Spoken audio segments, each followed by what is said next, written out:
السلام عليكم ورحمة الله وبركاته. الفاتحة. أعوذ بالله من الشيطان الرجيم. بسم الله الرحمن الرحيم. الحمد لله رب العالمين الرحمن الرحيم مالك يوم الدين إياك نعبد وإياك نستعين اهدنا الصراط المستقيم صراط الذين أنعمت عليهم غير المغضوب عليهم ولا الضالين. إن الحمد لله نحمده ونستعينه ونستهديه ونستغفره ونعوذ بالله من شرور أنفسنا ومن سيئات أعمالنا. من يهده الله فلا مضل له ومن يضلله فلا هادي له. أشهد أن لا إله إلا الله وحده لا شريك له وأشهد أن محمدا عبده ورسوله هو الذي أرسل رسوله بالهدى ودين الحق ليظهره على الدين كله ولو كره المشركون. Alhamdulillah, syukur kita kepada Allah Subhanahu wa taala. Ada pagi ini kita sama-sama dapat salat berjemaah subuh yang amat dituntut oleh Nabi sallallahu alaihi wasallam, dan hari ini dah masuk 26 Syaban, bermakna hanya berbaki 3 atau 4 hari sahaja lagi kita akan menyambut Ramadan Al-Mubarak. Hanya berbaki 3 atau 4 hari ini lagi, sama-samalah kita mengingatkan tentang peringatan Nabi sallallahu alaihi wasallam berkenaan dengan kelebihan bulan Syaban ini. Qala Rasulullah sallallahu alaihi wasallam, "Dzalika syahrun yaghfulu an-nasu anhu baina Rajabin wa Ramadan. Wa huwa syahrun turfa'u fihi al-a'malu ila rabbil alamin. Fa uhibbu an yurfa'a 'amali wa ana sha'im." Atau kama qala. Kata Nabi SAW, bulan Syaban ini adalah bulan yang mana manusia sering lalai akannya, iaitu bulan yang berada di antara Rejab dan Syaban. Dan bulan tersebut, kata Nabi SAW, turfa'u fihi al-a'malu ila rabbil alamin. Bulan yang mana diangkat amal-amal kita ini kepada Rabbul Alamin, Allah Subhanahu wa taala. Maka kata Nabi SAW, aku lebih suka ketika amal aku ini diangkat oleh Allah Ta'ala dalam keadaan aku sedang berpuasa.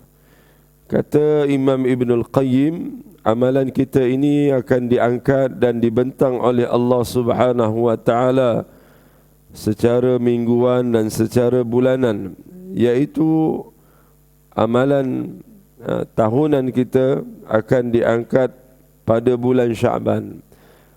Dalam 12 bulan itu yang kita lalui, maka akan dihimpunkan segala amal kita ini, akan dikumpulkan dan dibentangkan kehadrat Allah Subhanahu wa taala pada bulan Syaban. Sebagaimana yang Nabi SAW sebut dalam hadis yang kita baca tadi. Dan amalan mingguan pula diangkat oleh Allah Subhanahu wa taala, iaitu pada hari Isnin dan Khamis. Ini juga diriwayatkan dalam hadis riwayat Imam Abu Dawud.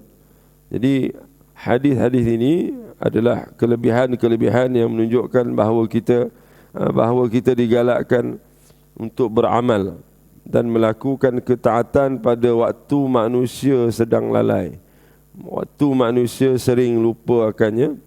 Maka inilah perbuatan yang disukai oleh Allah Subhanahu wa taala, iaitu pada bulan Syaban ini. Maka kita melipat gandakan amalan kita dan kita bersedia untuk kita sama-sama menyambut Ramadan Al-Mubarak, insya-Allah. Jadi pada pagi ini kita sama-sama untuk berkongsi satu perkara yang disebut oleh Allah Subhanahu wa taala secara terus di dalam Al-Quranul Karim. Tuan-tuan boleh rujuk dalam surah Al-Ma'arij Surah Al-Ma'arij bermula pada ayat yang ke-19. Muka surat, siap bagi tahu muka surat ni.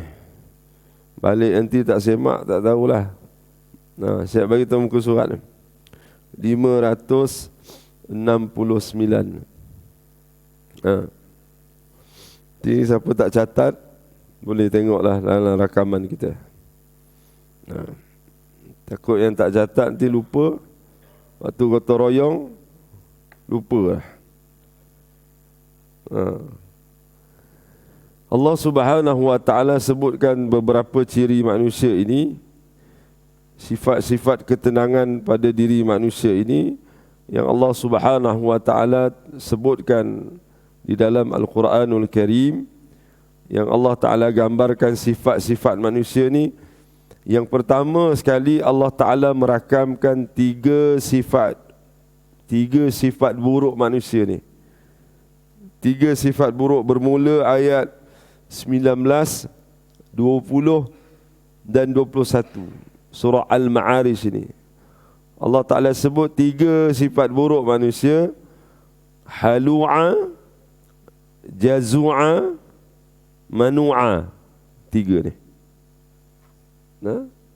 Ini tiga sifat buruk manusia, iaitu mereka ni, yang pertama dia resah gelisah. Yang kedua, dia tak sabar kalau diuji dengan dugaan. Yang ketiga, manu'a, dia kedekut, dia tamak. Ni tiga sifat manusia ni, dia akan keluh kesah bila terjadi pada diri dia, iaitu halu'a, jazu'a dan manu'a. Ni sifat buruk manusia. Kecuali manusia-manusia yang Allah jaga padanya 10 ataupun beberapa sifat ketenangan dan kebaikan yang Allah Subhanahu wa ta'ala berikan kepada mereka, iaitu Allah Subhanahu wa ta'ala sebutkan, tuan-tuan, saya baca ayat ni. Wa idza innal insana khuliqa halu'a. Sesungguhnya manusia itu dijadikan tabiat resah gelisah, iaitu dalam keadaan dia kedekut. Resah gelisah mereka itu bakhil lagi kedekut. Dan sesungguhnya manusia itu dijadikan tabiatnya resah gelisah, keluh kesah, oleh kerana dia sangat tamak. Apabila dia tak dapat apa yang diinginkan, dia nak sesuatu tu, kalau dia tak dapat, dia gelisah. Ini sifat manusia yang buruk. Dan dia akan menjadi tamak dan gelisah, keluh kesah bila dia tak dapat apa yang diinginkan. Pada ayat yang ke-20, wa idza massahu syarru jazu'a, dan apabila ditimpa kesusahan mereka sangat resah gelisah. Kesusahan itu antaranya apabila ditimpa bala dari Allah Subhanahu wa ta'ala. Dugaan seperti kehilangan orang yang disayanginya, kehilangan harta bendanya dan lain-lainnya. Dia tak sabar, hidupnya gelisah dan penuh resah apabila Allah Ta'ala uji dia dengan kesusahan. Dan apabila Allah Ta'ala memberikan dia sedikit kelebihan, pada ayat yang ke-21 Allah Ta'ala sebut, wa idza massahul khairu manu'a. Apabila mereka ni senang, mereka kedekut pula. Bila susah, gelisah. Bila senang, kedekut. Ni sifat buruk manusia. Jadi tiga sifat buruk manusia ini, kenapa Allah Ta'ala jadikan sifat-sifat buruk ini dalam diri manusia? Kenapa Allah Subhanahu wa taala tidak letakkan semua sifat-sifat baik dalam diri kita ini? Maka Allah Subhanahu wa taala menciptakan syahwat yang buruk ini supaya kita belajar, kita menuntut ilmu dan tahu bahawa walaupun kita solat, kita sujud, rukuk kita ni tuan-tuan, kita ada lagi sifat-sifat buruk ini. Tak sabar, bakhil, keluh kesah, tamak. Maka kalau ada sifat-sifat tiga ini, hikmahnya Allah Subhanahu wa taala nak bagi tahu kita ni masih bukan betul-betul orang yang beriman. Jadi hadis Nabi sallallahu alaihi wasallam, hadis dari riwayat Imam Abu Daud dan Imam Ahmad, antara sifat yang ada dalam diri manusia ni, lelaki maupun yang perempuan, dia ada dua sifat yang buruk. Iaitu yang pertama, melampau kedekutnya. Ni buruk ni, sifat buruk. Kedekut sangat. Yang kedua, tersangat takut. Takut tak tentu pasal. Takut ini, kata para alim ulama dalam membahaskan hadis ini, takut tabi'i ataupun takut normal ni dia takut biasalah. Yang normal kita takut pada benda bahaya, haiwan yang berbisa, takut jatuh dan sebagainya. Kita berhati-hati, takut kepada perkara yang menyakitkan, itu takut biasalah. Kan? Takut kemalangan, kita bawa berhati-hati, kita takutlah. Takut yang kedua ini, kata para alim ulama, takut untuk berkata benar, takut untuk mencegah kemungkaran. Inilah yang menyebabkan manusia-manusia di sekeliling kita akan rosak. Terutama anak-anak kita lah, orang yang duduk sebumbung dengan kita. Terang-teranglah anak isteri kita salah, kita tak tegur, rosak kita. Jadi ini takut yang tak dibenarkan. Takut. Ni takut tak tentu pasal. Jadi ini tuan-tuan, tiga sifat ni akan menyebabkan manusia ni akan berada dalam keadaan keluh kesah, sebab sifat kedekut, bakhil, dan juga apabila ditimpa kesusahan, bertambah-tambah lagi lah keluh kesah dia. Dan apabila diberikan kesenangan pun tak tenang juga. Kedekut pula. Sebab itu Allah Ta'ala sebut sifat manusia ni, wa tuhibbunal mala hubban jamma. Manusia ni suka harta yang banyak-banyak. Ni sifat manusia. Mana tak suka harta? Tuan-tuan tak suka harta? Bagi saya. Bagi kat masjid. Suka harta tuan-tuan. Dan Allah Ta'ala sebut juga, bila manusia ni suka harta, dah banyak, alladhi jama'a malan wa 'addadah. Bila banyak, dia suka kira. Setiap 30 minit, setiap sejam, ataupun setiap hari tengok akaun dia, masuk ke tak masuk. Kalau dulu-dulu simpan duit bawah bantal dalam almari, cek dulu tu. Peti besi banyak kunci. Kunci dekat grill rumah lagi, kat pintu, dekat macam-macam. Jadi tiga sifat buruk ini akan menyebabkan manusia akan berada dalam keadaan keluh kesah yang tidak tenang. Dan Allah Subhanahu wa taala memberikan sifat-sifat manusia yang tenang ini. Tuan-tuan boleh rujuk dalam surah ini, tuan-tuan. Allah Ta'ala membuat pengecualian ataupun menyenaraikan sifat-sifat manusia yang tenang, dia tak keluh kesah. Yang pertama pada ayat yang ke-22 dalam surah Al-Ma'arij ini, Allah Ta'ala sebut illal musallin. kecuali orang-orang yang sembahyang. Orang yang sembahyang ini mereka yang betul-betul solat lah. Mereka yang betul-betul menjaga solatnya, menjaga rukun solatnya. Mereka tidak stres, mereka tak resah. Sebab itu bila kita datang solat, Nabi SAW ingatkan kita, datangilah solat itu dengan tenang. Jangan tergopoh gapah. Ambil masa. Kalau kita datang solat berjemaah, jemaah itu sedang solat dan sebagainya, jangan berlari. Kita dah sebut dah banyak kali dah. Jangan terkejar-kejar sehingga tercungap-cungap kita nak dapatkan solat. Ini Nabi larang sama sekali. Nabi larang. Bila kita tergopoh gapah, maka akan menyebabkan terganggunya, cacatlah solat kita itu. Solat ini akan melahirkan manusia-manusia yang tenang. Ni ciri pertama orang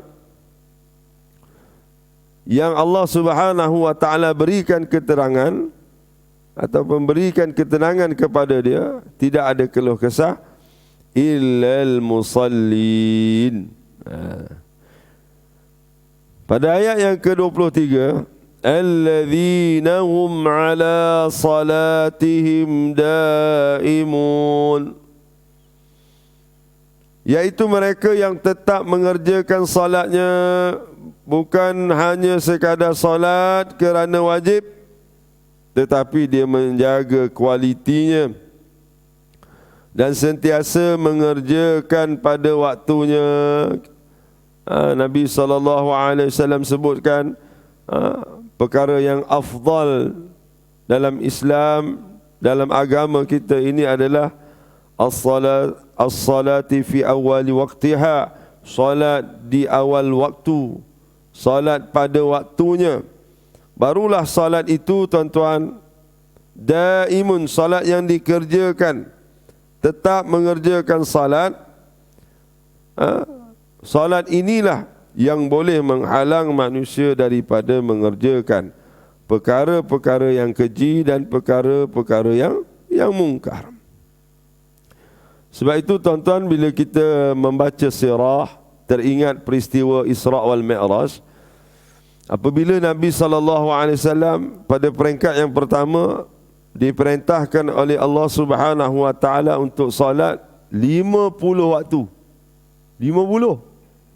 Kalau kita tengok masa kita 24 jam dibahagi dengan 50 waktu, satu waktu tu 28 minit ataupun setengah jam. Setiap setengah jam satu solat. Oi, jenuh Bilal nak azan tu, 50 waktu. Sebab itu Nabi Musa AS minta, Nabi kita SAW minta kurang kepada Allah Ta'ala. Dia kata, aku dah pernah cuba kepada kaum aku Bani Israel, mereka tak berjaya. Jadi kalau 50 waktu salat itu kekal, maka orang yang salat tidak akan melakukan perkara yang tidak baik. Tak ada masa nak buat benda-benda yang tak elok. Maka salat berterusan adalah dengan jiwanya yang khusyuk dan ikhlas, mendirikannya kerana Allah Subhanahu wa taala dan menjaga salat dengan sempurna dan tidak meninggalkannya adalah ciri-ciri orang-orang yang Allah Subhanahu wa taala berikan ketenangan dalam hidupnya.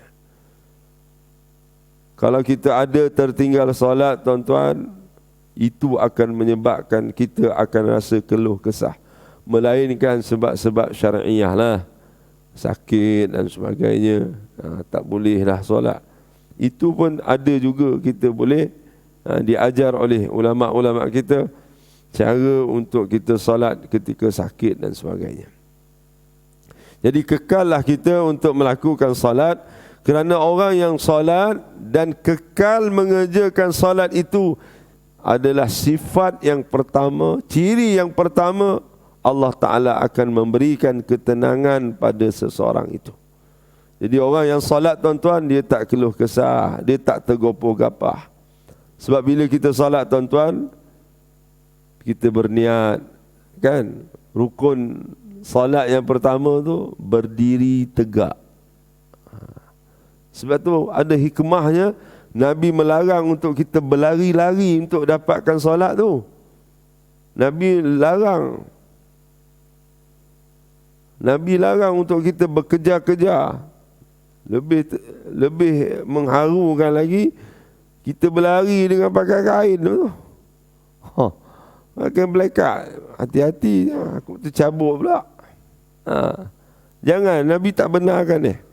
Bila kita berlari, ada setengahnya kita nampak, bukan nak cari salah orang tuan-tuan. Bila kita nampak dia buat salah, mungkin dia tak perasan, kita kena tegur dia. Bila kita berlari, terus masuk saf angkat takbir, kita kena berdiri tegak dulu. Tak ada berdiri tegak tu tak sah salat kita. Dan berdiri tegak tu pun diperincikan lagi oleh Imam Syafi'i, tak boleh tunduk, tak boleh mendongak. Ada kan? Kita tengok dia semayang macam ni. Sayyidina Abu Bakar tegur sahabat yang semayang, dia tunduk. Abu Bakar tanya, kenapa semayang macam ni? Kata, aku nak khusyuk. Khusyuk bukan cara macam tu. Khusyuk, Sayyidina Abu Bakar tunjuk pada dada. Khusyuk dalam ni, dalam ni. Hentikan tuan-tuan. Kalau kita semayang duk tunduk macam ni, tutup mata, makruh. Semayang tutup mata, makruh.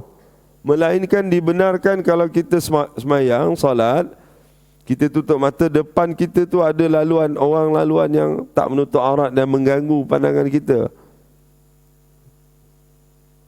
Itu dibenarkan. Contoh cermin kat depan ada orang lalu lalang yang mendedahkan aurat, kita lelap mata. Nabi tak ajar kita lelapkan mata, pandang tempat sujud. Jadi ini hikmah-hikmah bagi orang yang betul-betul jaga sembahyang, dia akan tenang, dia tak kelang kabut. Itu ciri yang kedua. Ciri yang pertama tadi adalah orang yang salat. Orang yang salat. Dan yang kedua adalah orang yang menjaga salatnya. Istilah menjaga salat adalah orang yang menjaga kualiti salatnya. Menjaga perkara-perkara sunat, perkara-perkara yang dilarang, perkara-perkara makruh dalam salat. Perkara makruh dalam salat apa tuan-tuan? Dalam salat berjemaah. Saya dah sebut sebelum ni. Dan saya ulanglah supaya tuan-tuan tak ulang. Perkara makruh dalam salat berjemaah ini adalah mengganggu jemaah lain. Mengganggu ahli jemaah lain ketika mereka sedang salat, iaitu bacaan yang terlalu kuat. Bacaan yang kita baca sendiri itu terlalu kuat. Kalau di belakang imam, tuan-tuan perlu baca Al-Fatihah saja. Ada setengahnya mengatakan Al-Fatihah tak baca pun tak apa, ditanggung oleh imam. Tak ada masalah. Jangan gaduh-gaduh. Tapi dalam mazhab kita Imam Syafi'i, kena baca Al-Fatihah lah selepas imam habis Al-Fatihah. Waktu imam dah habis Al-Fatihah, tuan-tuan baca Al-Fatihah. Waktu tuan-tuan baca tu, jangan terlalu kuat. Orang yang baca kuat sehingga mengganggu jemaah yang lain. Orang macam ni makruh solat berjemaah.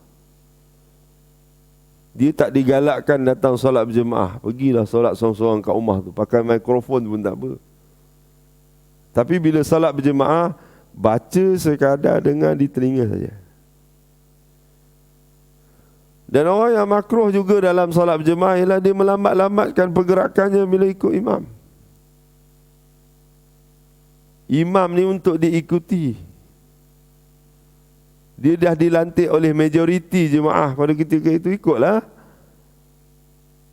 Jangan keras kepala kita. Kita nak solat lambat-lambat, solat sendiri, tak ada masalah. Solat berjemaah dekat rumah, dapat kan? Kita dah bincang dulu, dapat 27 pahala tu. Tapi tak dapatlah keberkatan solat di tempat yang ramai ni, di musalla, di masjid, di surau. Jadi perkara-perkara ini kita kena jagalah.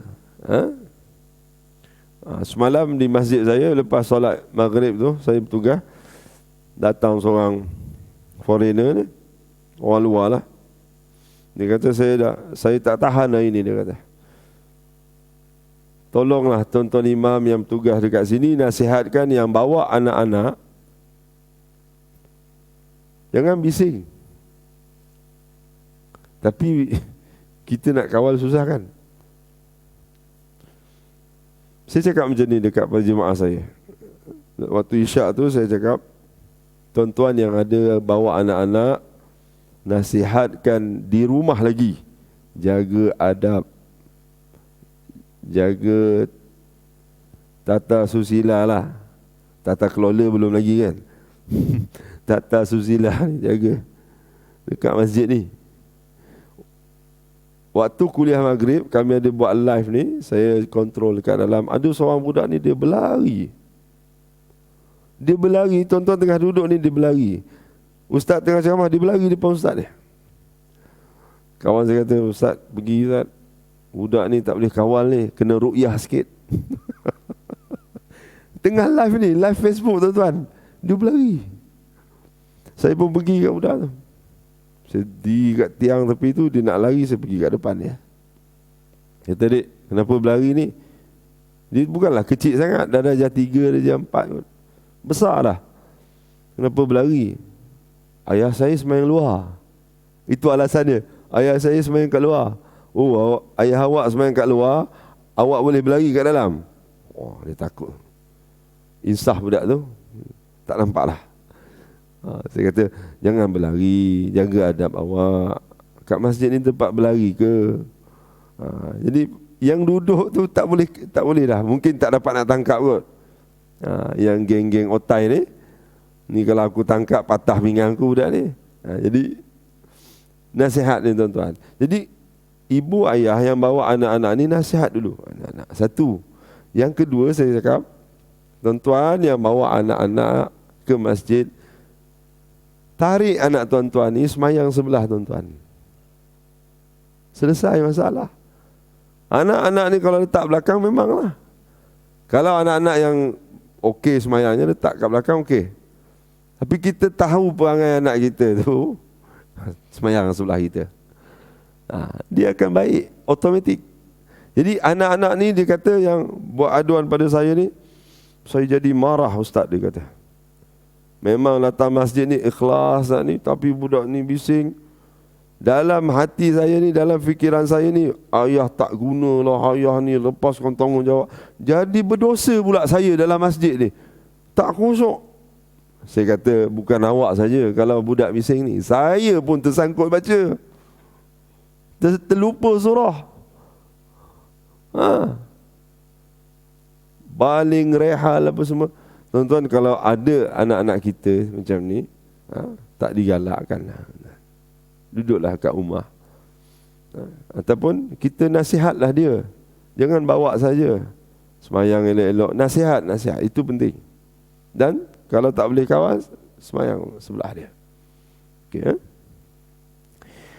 Ciri yang ketiga, orang-orang yang diberikan ketenangan oleh Allah Subhanahu wa taala, Allah Taala sebut, وَالَّذِينَ فِي أَمْوَالِهِمْ حَقٌّ مَعْلُومٌ لِلسَّائِلِ وَالْمَحْرُومِ.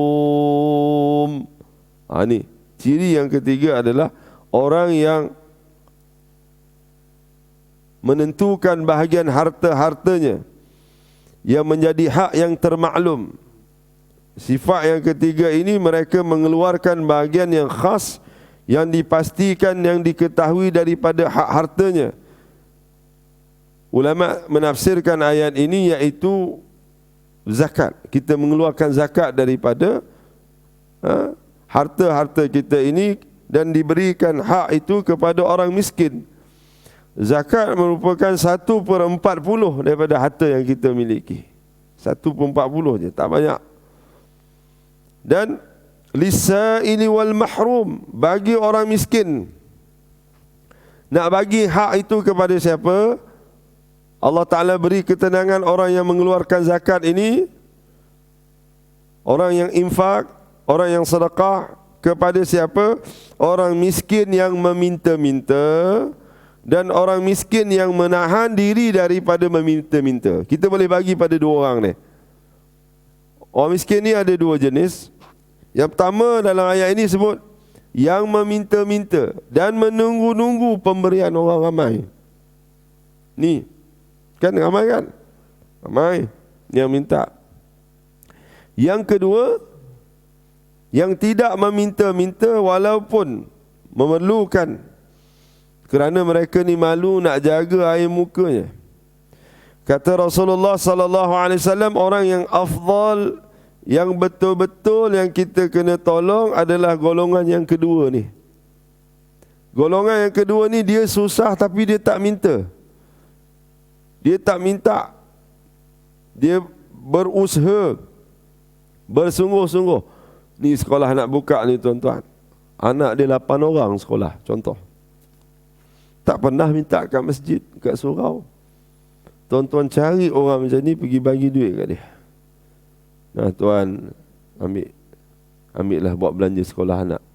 Orang macam ni afdal kita bantu. Afdal. Lebih utama berbanding orang yang meminta-minta. Kan Nabi SAW nasihatkan kita jangan meminta-minta kepada orang-orang selagi mana kita boleh berusaha. Jadi orang ciri yang ketiga ini adalah orang yang mengeluarkan zakat sebahagian daripada hartanya dan mereka berikan kepada orang yang meminta-minta ataupun menunggu pemberian pada orang ramai ataupun yang tidak meminta-minta. Dua-dua ni kita boleh bagi, ya, tak ada masalah. Tapi kalau kita nak yang lebih afdal, yang lebih utama, bagi kepada yang tidak meminta-minta. Kita tahu dia susah. Baik, ciri yang keempat, Allah Subhanahu wa taala akan berikan ketenangan kepada seseorang manusia itu adalah walladzina yusaddiquna biyaumiddin, dan mereka yang percayakan hari pembalasan dengan mengerjakan amal-amal saleh sebagai buktinya. Kita kena buktikan yang kita ni yakin dengan hari pembalasan. Ad-dunya yaumul amal, fil akhirah yaumul jaza. Dunia ini untuk hari-hari kita beramal, di akhirat hari-hari untuk kita mendapat pembalasan. Tadi pengumuman sebelum subuh ni, ada gotong royong. Dah meninggal tak boleh gotong royong, tuan-tuan. Orang gotong royong kubur kita. Masjid saya pun pagi ni ada juga gotong royong perdana. Buat 2 daya tarikan. Yang pertama 40 helai baju percuma pada 40 yang datang awal. Cantik baju tu. Tapi 40 orang lah, kita takut tak ramai datang. Jadi kita buatlah daya tarikan tu 40 helai t-shirt. Adalah sikit lambang dan sebagainya. Yang kedua, ada cabutan barakah, macam cabutan bertuah lah. Siapa daftar, kita siapkan hadiah. Jadi tuan-tuan, ini adalah masjid dan surau ini adalah tempat untuk kita beribadah, tempat syiar Islam itu. Maka orang yang betul-betul percaya kepada hari pembalasan, dia tahu dengan dia buat amal saleh, Allah Ta'ala akan balas dengan baik pada dia. Allah Ta'ala tak akan sia-siakan orang yang buat benda baik ni. Sebab tu dalam surah At-Taubah, innama ya'muru masajid Allah, ayat tu kan, siapa yang memakmurkan masjid-masjid Allah ini, rumah-rumah Allah, mereka inilah orang yang beriman kepada Allah dan hari akhirat. Kata Imam Ibn Jauzi dalam menafsirkan ayat ini, memakmurkan masjid Allah ni bukan datang solat saja. berzikir saja, tetapi dia menjaga keadaan masjid suraunya ini, fizikalnya, dibersihkannya. Jadi bukan setakat kita datang untuk dengar kuliah, datang solat dan sebagainya, kita jaga juga kebersihan apa yang perlu. Dan Nabi SAW menyebutkan, tuan-tuan, dalam hadis riwayat Imam Muslim, tempat yang paling disukai oleh Allah Subhanahu wa taala di muka bumi ini adalah al-masjid. Masjid. Jadi bila Allah Ta'ala sebut, kata Nabi SAW, tempat yang paling Allah Ta'ala suka di masjid, sesiapa saja yang berkenaan dengan masjid, yang bekerja, yang berkaitan dengan masjid ini disukai oleh Allah Ta'ala. Jadi tanda kita ini sayang kepada Allah Subhanahu wa taala dan kita sahutlah tempat-tempat yang dia suka ni kita pergi. Salah satunya adalah kita membersihkan masjid, bekerja dengan masjid, surau, bagi apa saja keperkaran yang kita ada untuk kita sumbangkan kepada masjid surau kita. Sebab itu Nabi SAW dalam hadis riwayat Imam Muslim, seorang perempuan ni yang berkulit hitam, kerja dia bersih masjid. Satu hari Nabi tengok dia tak ada dah. Nabi tanya para sahabat, mana pergi perempuan yang selalu bersihkan masjid ni? Sahabat-sahabat kata, dia dah meninggal, ya Rasulullah. Kenapa kamu tak bagi tahu aku? Nabi nak tunjukkan orang yang bersihkan masjid ni, yang buat pembersihan ni, tuan-tuan, tok siak ke, merbut ke apa saja istilah orang yang bersihkan masjid, adalah orang yang mulia. Lalu ditunjukkan kuburannya perempuan ini, lalu Nabi solat jenazah di atas kuburnya, dan Nabi berdoa kepada Allah Subhanahu wa taala khusus untuk perempuan ni. Nabi doa, sesungguhnya kubur ini gelap bagi penghuninya. Dengan bantuan doaku ini, ya Allah, terangkanlah kubur si mati ini, kerana berkat dia membersihkan masjid. Tuan-tuan, jadi kalau jangan tunggu gotong royong perdana je lah. Jadi tuan-tuan yang ada masa lapang, datang bersihkan mana-mana. Jangan komplain je, kenapa tak bersih ni? Ya Allah, tak cicak banyak, mana tak siap. Kita lah ambil. Bila Allah Ta'ala bagi peluang untuk kita buat baik, itu tanda Allah Ta'ala sayang kita, tuan-tuan. Kita datang masjid, lampu kipas tak buka lagi, kita tolong buka. Selagi mana kipas dan lampu ini memberi manfaat pada orang lain, dapat pahala pada kita. Dan kita tengok lampu terbuka, kipas terbuka, orang tak ada, kita tutup. Jangan tangkap gambar dulu viral. Pembaziran berlaku di surau Al-Ikhlas. Hantar kat Jaiz pula tu. Betul tuan-tuan, sekarang ni ditangkap tu, tangkap gambar, bukan tangkap gambar, video sekali. Inilah tuan-tuan. Jadi kalau kita tak faham maksud yang Allah Subhanahu wa taala sebutkan ini, orang yang percaya dengan hari pembalasan, dia tahu benda-benda baik yang dia buat, Allah Ta'ala akan balas dengan baik dengan dia buat amal saleh. Orang macam ni Allah Ta'ala akan bagi ketenangan pada dia. Dia yakin setiap benda baik yang dia buat ini, Allah Ta'ala tak akan sia-siakan, tuan-tuan. Tak akan sia-siakan. Biar manusia tak iktiraf kita, manusia tak hargai kita, tak dapat anugerah cemerlang ke apa ke, tak apa, tuan-tuan. Di sisi Allah, kita dah ada rekod dah. Tak apa, tak payah. Jadi mereka yang benar-benar percaya dan yakin kepada hari kiamat dan janji Allah Subhanahu wa taala akan buat amal ibadah sebagai bekalan untuknya. Sabda Rasulullah sallallahu alaihi wasallam, sedekah itu tanda orang yang beriman, kerana dia yakin dia akan dapat pulangan daripada Allah Subhanahu wa taala, kerana dikatakan sedekah dan infak itu sebagai memberi hutang kepada Allah yang Allah pasti akan membayarnya.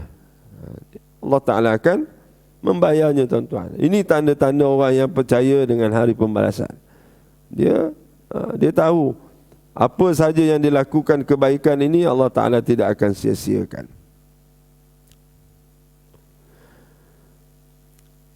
Sifat yang seterusnya, sifat orang yang diberikan ketenangan oleh Allah Subhanahu wa Ta'ala adalah walladzina hum min azabi rabbihim mushfiqun, dan mereka yang cemas takut daripada ditimpa azab Tuhannya. Mereka sentiasa dalam keadaan cemas dan takut kepada Allah Ta'ala. Takut apa, tuan-tuan? Yang pertama, takut Allah Ta'ala tidak terima amal kita. Takut tu, kena takut. Sebab tu kita kena doa tu, Rabbana taqabbal minna innaka antas samiun alim. Apa saja amal kita ini kita doa pada Allah, ya Allah terimalah amal solehku. Kadang-kadang kita bekerja letih, cari rezeki macam mana, kita duduk, ya Allah setiap titis peluh aku ini ya Allah balaslah dengan kebaikan. Nak besarkan anak-anak, aku bersusah payah ni tuan, ya Allah, untuk memastikan aku membawa rezeki yang halal, sumber yang halal ini. Kita doa pada Allah ni, terima amal kita. Kita takut Allah Ta'ala tak terima amal kita. Cemas, takut kita mati tidak dalam keadaan husnul khatimah. Takut di pengakhiran kita ini mati dengan mati yang Allah Subhanahu wa Ta'ala murka. Dan takut akan azab Allah Subhanahu wa Ta'ala.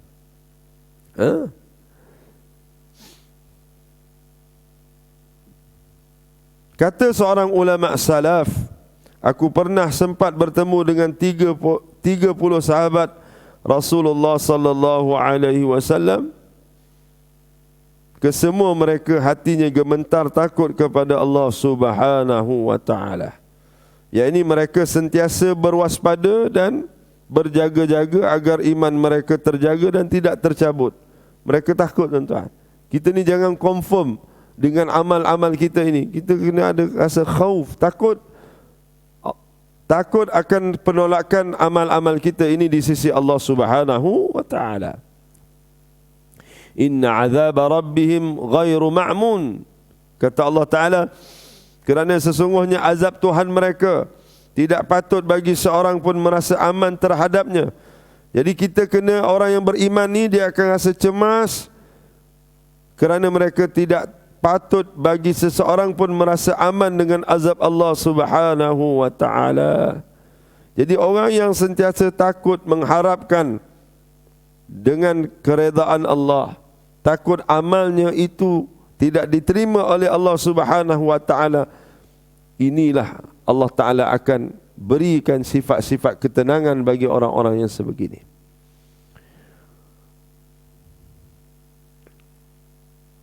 Sifat yang seterusnya, sifat orang yang tenang adalah walladzina hum li furujihim hafizun illa ala azwajihim aw ma malakat aymanuhum fa innahum ghairu malumin faman ibtagha wara'a dhalika fa ulaika humul aadun. Mereka yang menjaga kehormatan mereka, tuan-tuan, iaitu kemaluan dan maruahnya. Ini orang yang menjaga kehormatan, yang menjaga maruahnya ini. Dalam ayat ini Allah Ta'ala meminta kita untuk bersihkan hati dan jiwa kita daripada segala kotoran dan kemungkaran yang tidak baik, yang kita mengikut hawa nafsu semata-mata. Menjaga diri dan menjauhkan diri daripada segala sifat buruk ini adalah termasuk daripada kita menjaga kehormatan diri kita. Kecuali kepada isterinya atau kepada hambanya, maka sesungguhnya mereka tidak tercela. Kemudian sesiapa yang menginginkan selain dari yang demikian, maka mereka lah orang yang melampaui batas. Orang yang melampaui batas ini, kata Allah Ta'ala, mereka yang tidak menjaga kehormatan dirinya, yang tidak menjaga maruahnya. Dan sifat orang yang tenang yang seterusnya, tuan-tuan, saya pergi laju sikit, adalah orang yang menjaga amanah dan janjinya. Walladzina hum li amanatihim wa ahdihim ra'un. Mereka yang menjaga amanah. kita diamanahkan sebagai ketua keluarga, kita diamanahkan sebagai pekerja, kita diamanahkan untuk menjaga masjid surau ini. Jadi mereka yang menjaga amanah dalam tugas dan tanggungjawabnya dan menunaikan janjinya. Antara sebab Allah Ta'ala diberi amanah kepimpinan itu kepada seseorang kerana keikhlasan kita. Allah Ta'ala mahu memberikan pahala yang besar kepada kita, dan pemimpin yang baik adalah yang akan mendapat bayangan di bawah arasy Allah Subhanahu wa Ta'ala.